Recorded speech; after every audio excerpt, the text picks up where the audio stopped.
Greetings and hallucinations from Never Neverland. This is your friendly forward observer, Sergeant David T. Snuffy Smith, and I'm once again on the air. Actually, it's my first time on the air. I thought I'd record something here and send it on, and if you dig on the idea, maybe we'll, send tapes back and forth. Can't do them too often, but whenever I'm up on the hill, I'll try and send off a short one. The reason why I'm sending a 30-minute tape is because I can't fill up a 60-minute tape, which is just as well, because I've used all my 60-minute tapes for recording other albums. I'm up here on beautiful Marianne, which is nothing but a muddy mountain sawed off, and I should be here for about 4 days or so, I guess, with Charlie Company. And then I mosey on off in the jungle for another 12 days, or 15 days, or 30 days, or 37 days. You never really know when you go off with Charlie Company. They're kind of strange.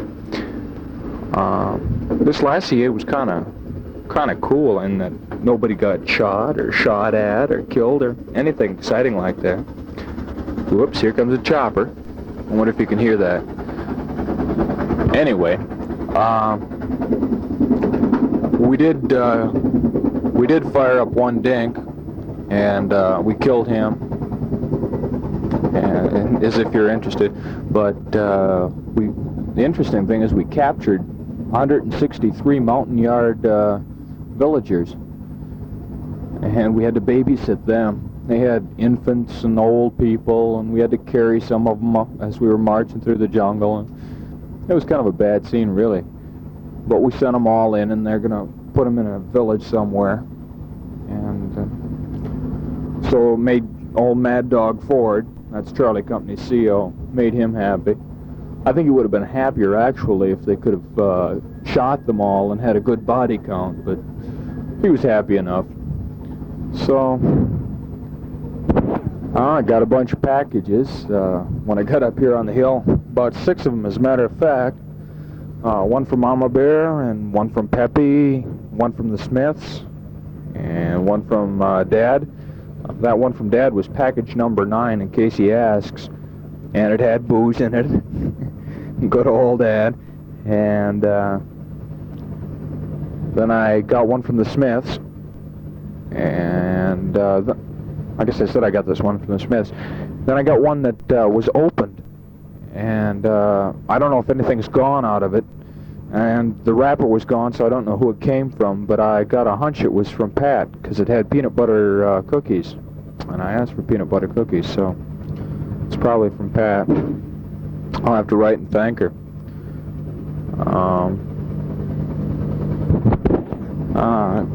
Just got to apologize about not writing. I wrote one letter while I was out in the bush this time because it was so wet. Monsoons are here now. And the letter I wrote was on a C-ration box because my paper got wet. And I folded it all up, and addressed it. Mailed it off to Mama Bear, but when I got up on the hill here, the mail clerk gave it back to me and said that it wouldn't go through the mail.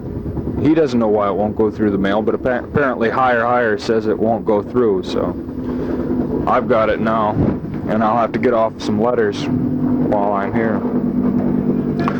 We've got stand down coming up after the next CA.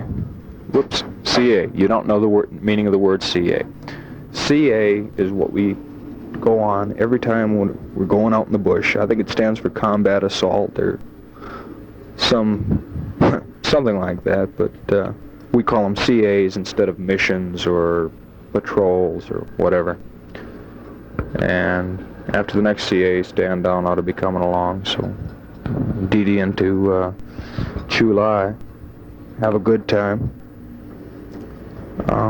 Did you get that letter that I sent requesting film and batteries and also my guitar? Because the guitar I bought in Chulai last time is kind of funky, really. And as a matter of fact, the tuning pegs are broke on it. It's kind of hard to change strings. So I figured, you know, you sent my Yamaha just about everywhere I've been. Yeah, you might as well send it to Vietnam too. And oh man, I can't think of anything to say. Oh, it's pretty late.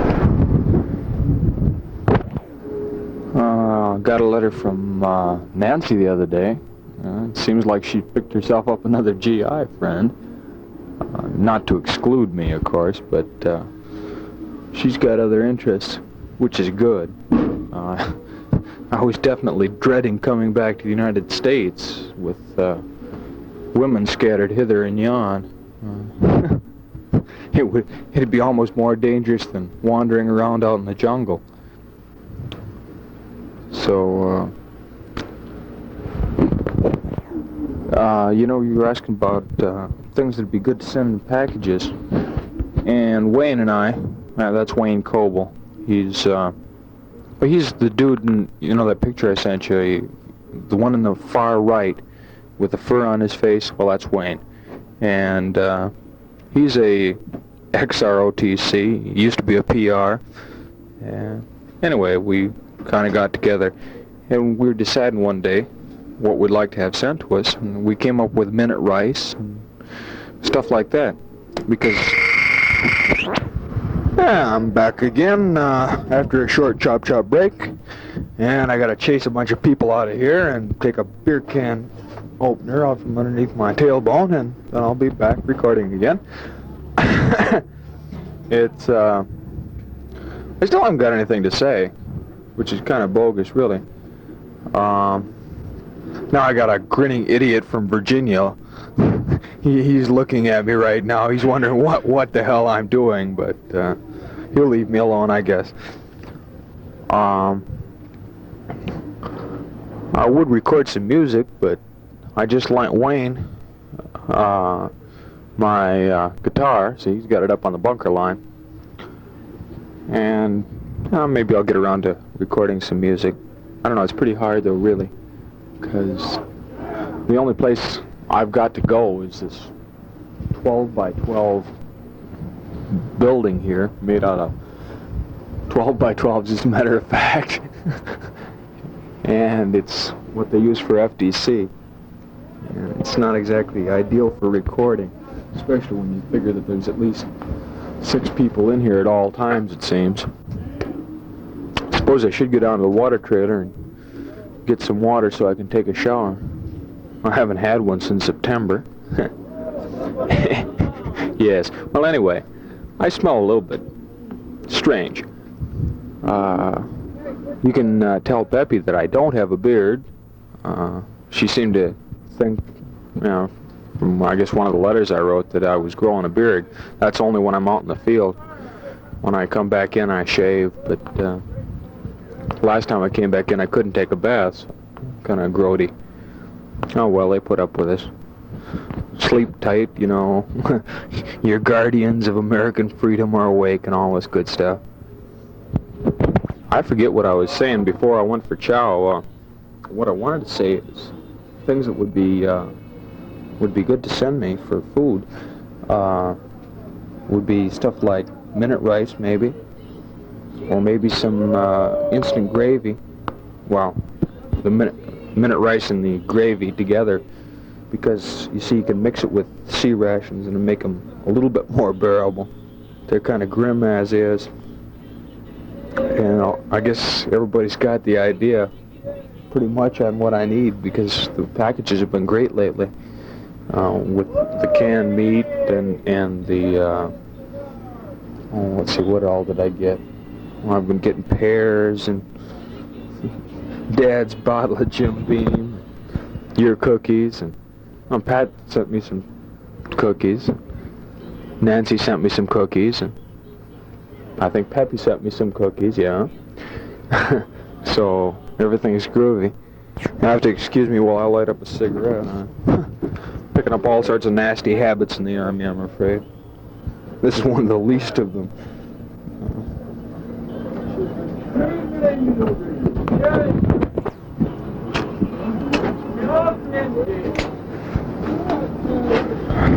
So anyway, I have to give you the lowdown on what's been going on in Madison and all this good stuff.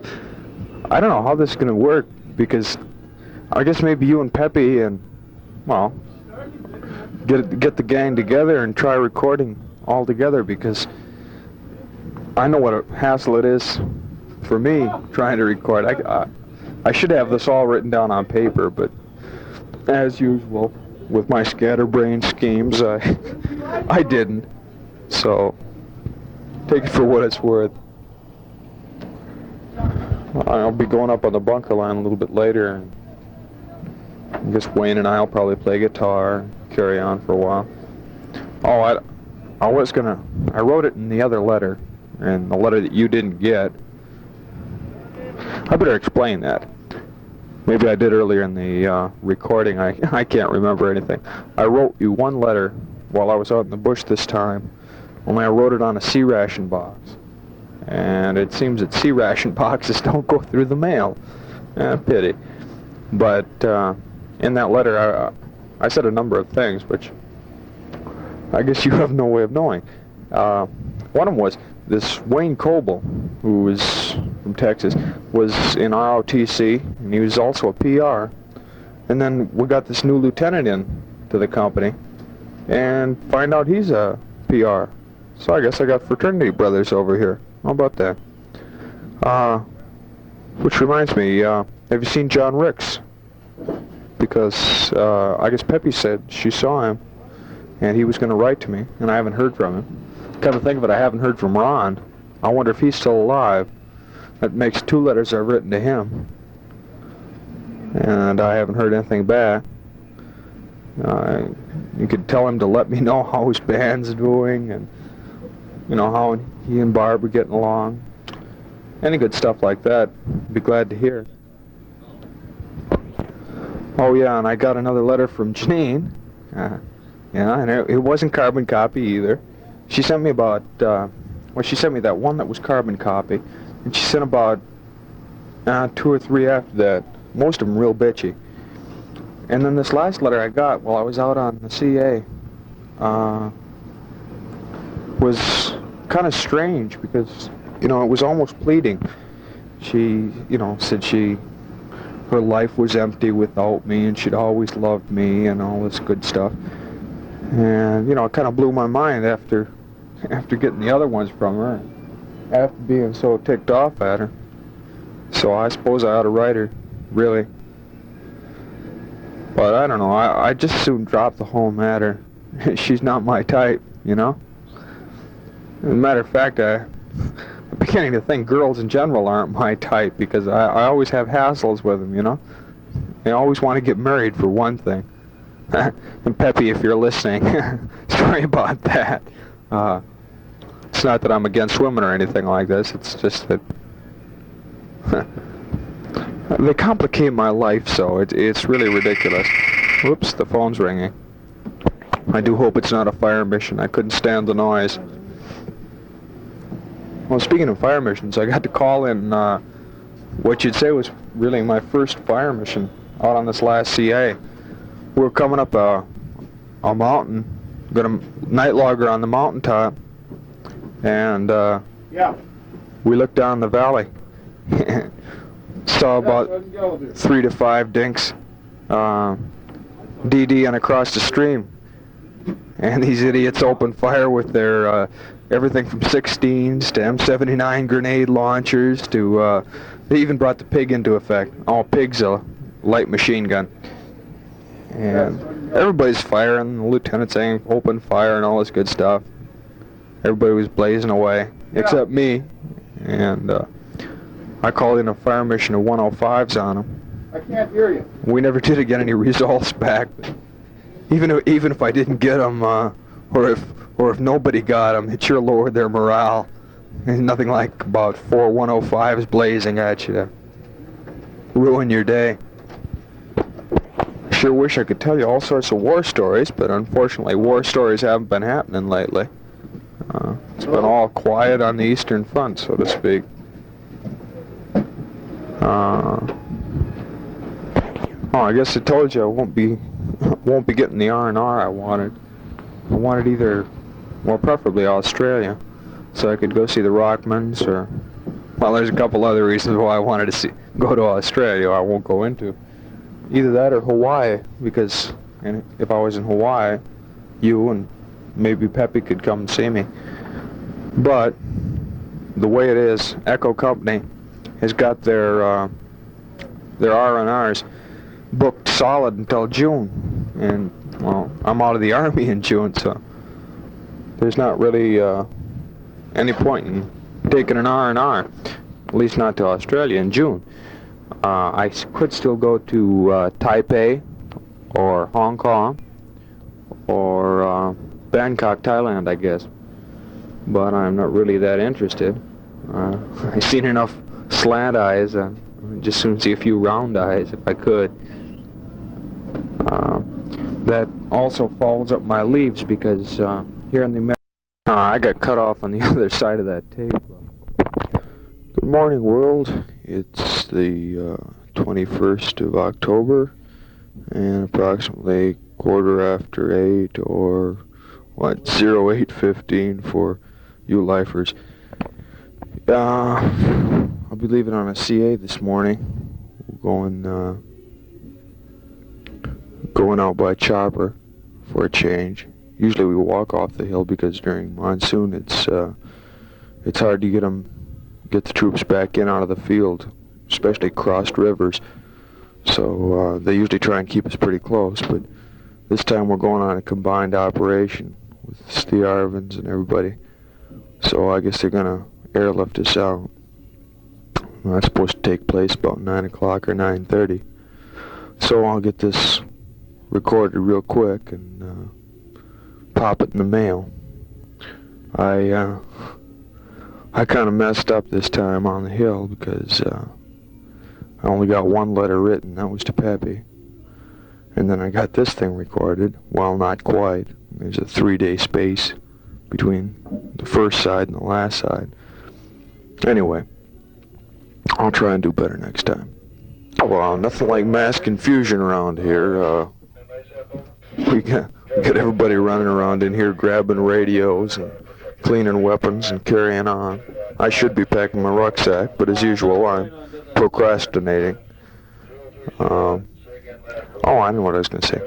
Charlie Company got a new CO in, and everybody was hoping it was going to be better than Mad Dog Ford, but it turns out that this guy comes on, and in his opening speech to the guys, he offers them, let's see, a fifth of whiskey if they can kill a dink, for the man who kills a dink, and for the platoon who kills a dink, he's going to buy them a case of beer. So we got another Mad Dog Ford on our hands, I can just tell.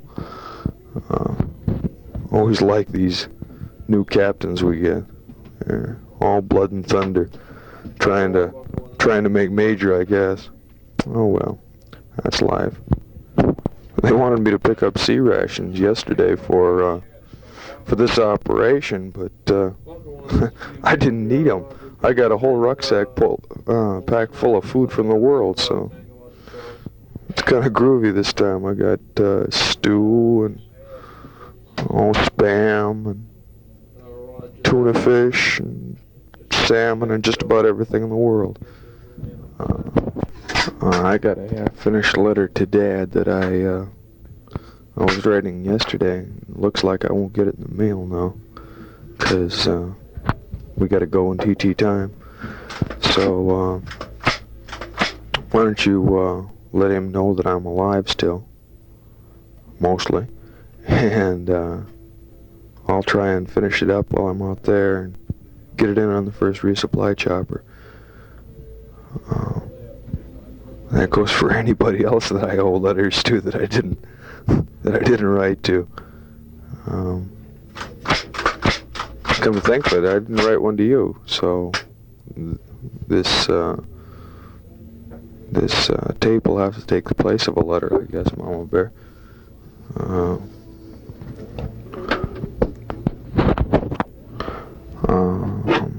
Wow, this is really a bummer because I can't think of anything to say.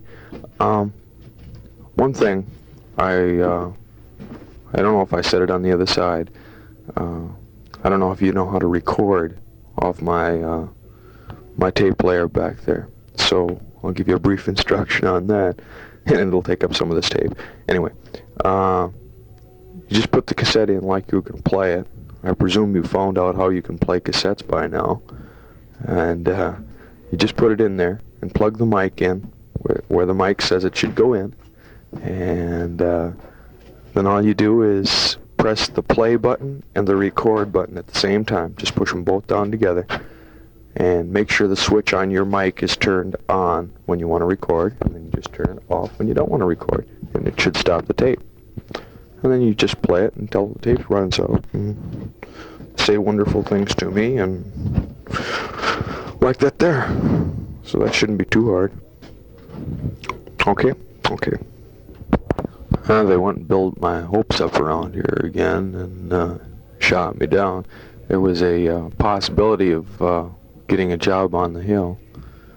And, well, what happened was a new guy came in the company, and they were going to send him out in the bush in my place. But the problem was they couldn't find a job for me to do, because they've got enough squad leaders up here. They don't need another squad leader, and there won't be an opening for squad leader until about February, I guess. So the problem was, what do you do with me? Now, they could have me working underneath another E5 type squad leader, you know, working in a Spec 4 capacity or a PFC capacity. But apparently they decided against that, because today's the day we go out in the woods again, and so far no word. So I guess I go out there and play again. Actually, I don't mind the woods all that much, except right now the weather makes it miserable. But other than that, whoops, here comes the phone. Oh, like I was saying, other than the weather, the jungle isn't that bad. We've been real lucky lately. We haven't had any fighting to speak of. We've been doing some shooting, but we haven't been receiving fire at all, which is good.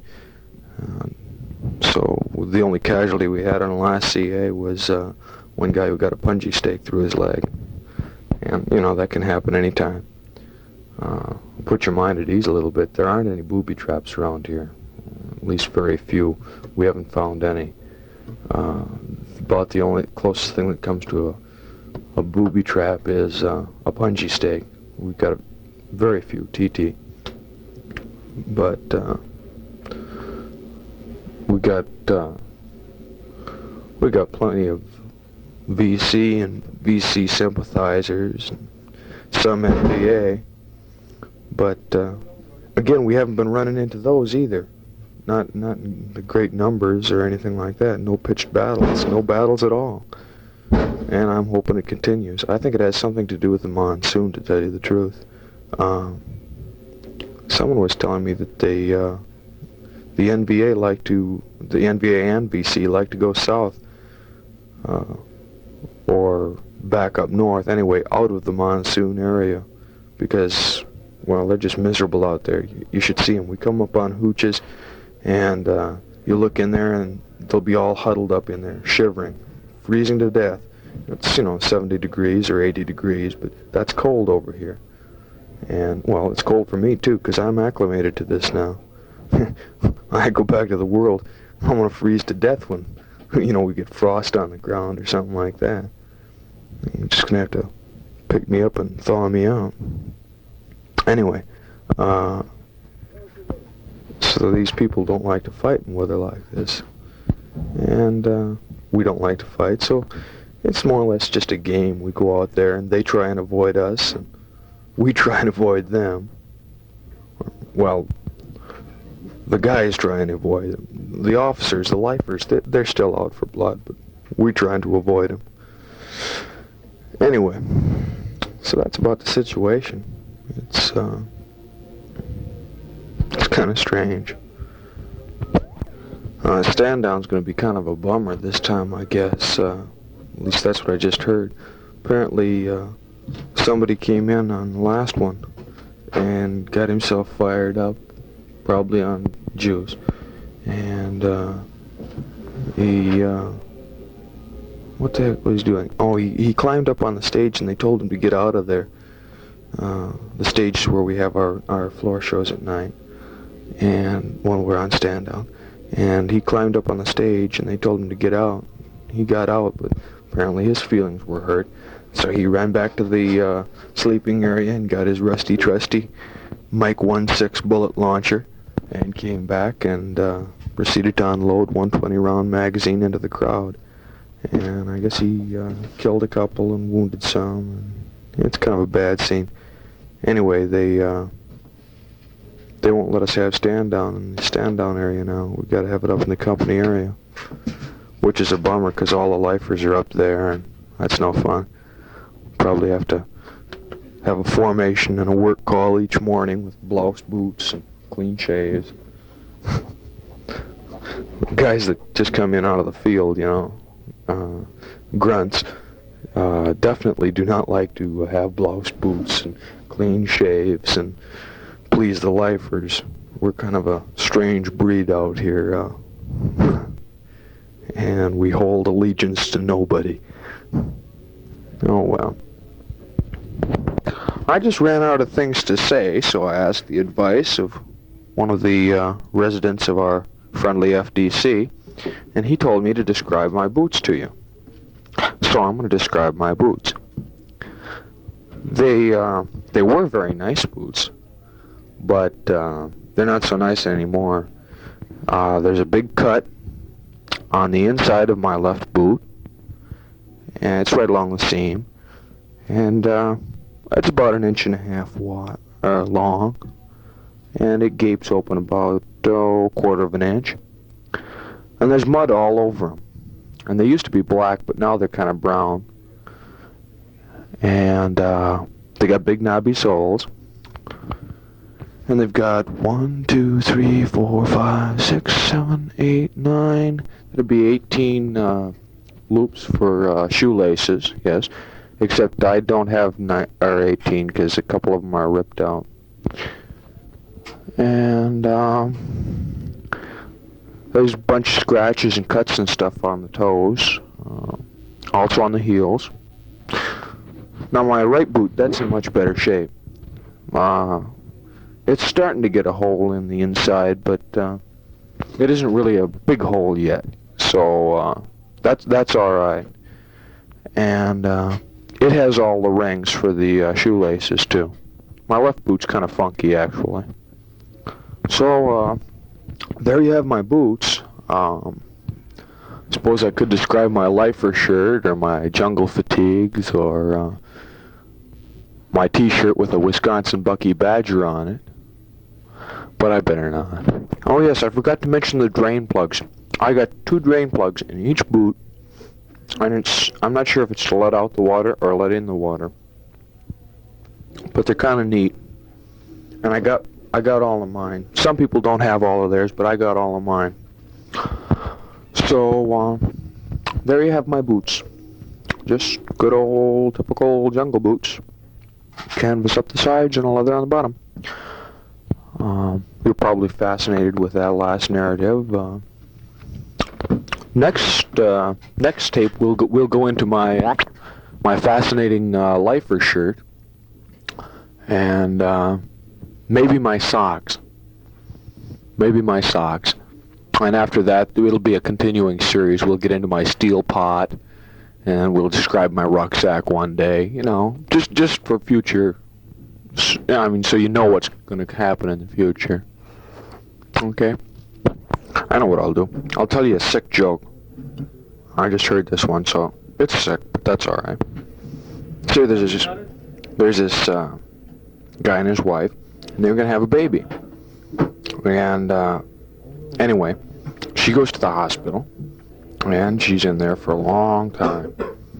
And the guy's nervous. He's out there pacing back and forth. And finally the nurse comes in and says, Mr. Roberts, you have your baby, you know. She seemed a little bit hesitant, you know. He's, you know, asked her if anything was wrong. She says, well, yes. She says, it's a little bit deformed. oh my God, you know, I mean, he's shocked. But he's determined to make the best of it, so he says, well, could I see it? She says, sure. So she takes him down this corridor, and there's windows on both sides. And on one side, you know, there's all these deformed babies in there, you know, and all sorts of weird deformed babies. And he's wondering, you know, he says, is any of these mine? No. So he goes down, past another bunch of deformed babies. Right, is any one of these mine? No, none of these are yours. So finally she takes him down this corridor, and there's this window, and he looks in there, and in the crib there's nothing but a huge ear, just an enormous ear. And she says, now this is your baby. He says, oh my God. Well, can I talk to it? She says, no, it's deaf. She's like, huh? Oh well. It helped me take up the last bit of this tape, so record what you can, and you know, let me hear from you, because I doubt if I can make a phone call. It's pretty hard. And till then, this is Sergeant David T. Snuffy Smith signing off the air.